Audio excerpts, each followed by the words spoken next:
ഞാനൊരു കാര്യം ചോദിക്കട്ടെ? എന്താടോ? നീ എന്താ 10th കഴിഞ്ഞിട്ട് എന്നെ കോണ്ടാക്ട് ചെയ്യാതിരുന്നേ? അത് നമ്മൾ സംസാരിക്കുന്നത് അത്ര ശരിയല്ലെന്ന് എനിക്ക് തോന്നുന്നു. ഞാനൊരു മെസ്സേജ് അയച്ചാലേ നമ്മൾ വീണ്ടും പഴയ പോലെ സംസാരിക്കുന്നു എനിക്കറിയാം. അത് ഒഴിവാക്കാൻ വേണ്ടിയിട്ടായിരുന്നു.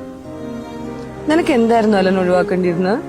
നമ്മൾ തമ്മിലുള്ള ഫ്രണ്ട്ഷിപ്പോ, അതോ ഫ്രണ്ട്ഷിപ്പിന് മേലെ നമ്മൾ തമ്മിൽ എന്തെങ്കിലും ഉണ്ടായിരുന്നോ? മാളവിക, അന്ന് എൻ്റെ വീട്ടിൽ ഒരുപാട് പ്രശ്നങ്ങളുണ്ടായിരുന്നു. ഞാൻ മാനസികമായിട്ട് ആകെ തകർന്നിരിക്കുകയായിരുന്നു. അതിൻ്റെ ഇടയ്ക്ക് നിന്നെ വലിച്ചിട്ട് നിന്നെ വേദനിപ്പിക്കണമെന്ന് വിചാരിച്ചു. ഞാനാകെ കൈവിട്ട അവസ്ഥയായിരുന്നു. ഈ കൈവിട്ടു പോകുന്നതിൽ ഏറ്റവും വലിയ വിഷമം എന്താണെന്നറിയോ? എന്തിനാ പോയെന്ന് അറിയാതിരിക്കുന്ന.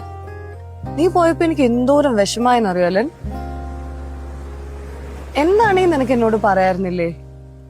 നമ്മളത് ഫേസ് ചെയ്യുമായിരുന്നില്ലേ? നിനക്ക് ശരിക്കും എന്നെ വിശ്വാസം ഉണ്ടായിരുന്നില്ല? വിശ്വാസം ഇല്ലാഞ്ഞിട്ടല്ല, നിന്നെയും കൂടി അതിലേക്ക് വലിച്ചടിച്ചിട്ട് എനിക്കതിന് ആഗ്രഹം ഉണ്ടായിരുന്നില്ല മാളവിക. അത് തെറ്റായിരുന്നൊന്നും എനിക്കിപ്പോൾ അറിയില്ല. അതൊരു തെറ്റായിരുന്നില്ല, പക്ഷെ അത് വലിയൊരു നഷ്ടമായിരുന്നു.